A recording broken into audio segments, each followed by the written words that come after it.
I never anticipated to wake up the morning it come out and have someone message me saying it's got 2 million players already. And then it's just kept growing and kept growing. It's definitely been a standout part of my career. 中国国产游戏《黑神话：悟空》自今年8月发售以来，在海内外平台的热度持续不减。游戏中饱含情感的角色对话，让不少玩家直呼上头。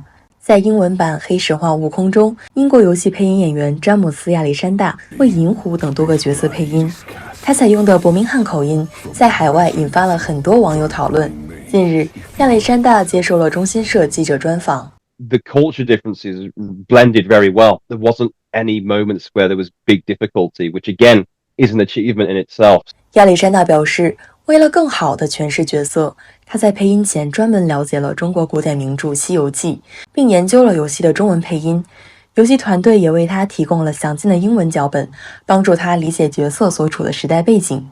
因此，在配音过程中，他并没有遇到太多因为东西方文化差异而造成的理解上的困难。So I did a bit of research into the characters I was voicing just to make sure I was approaching it correctly. So you wanted to make sure the character suited the culture, but also kind of the time period it's set as well, because there's so much detail in the game. What we did have, we were played the Chinese voice actors' lines because game science wanted to make sure that they were similar, at least in sound or delivery. Black Myth Wukong was really explained very well. It wasn't like, usually you do get things that are lost in translation a bit, and you get a bit confused. You're like, oh, I don't understand what that means, because like ways of talking. But it was really, really in detail how the lines were written. They were translated really, really well. 亚历山大不仅是配音者，也是这部游戏的忠实玩家。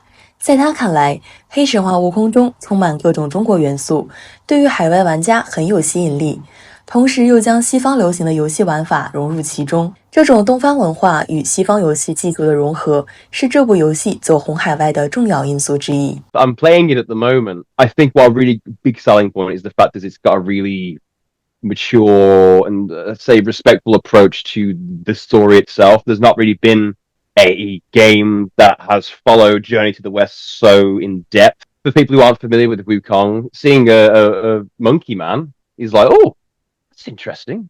Monkey man, and you see these dragons, giant gods, and all these crazy characters. You're like, okay, this is more like. But I also think it's a very accessible game.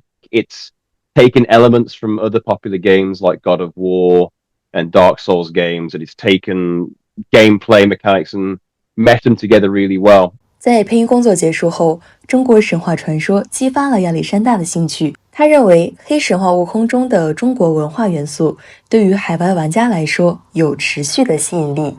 If you don't come away from the game wanting to at least learn a bit more, you don't have to become like an expert on Chinese culture, but I feel like when you play it, me personally, I've definitely playing it, I'm like, I'd love to know more about this story. This has definitely got me to be more like, I want to look more into it, because there's so much in the game that you hear about, like Yao Guai. I'm like, hey, let's look into Yao Guais. Let's see what that's all about. And you see Erlang Shen. You're like, who's Erlang Shen? Why has he got an eye on his forehead? That's interesting. So I'm definitely going to buy a book on Chinese mythologically and folklore, read into it.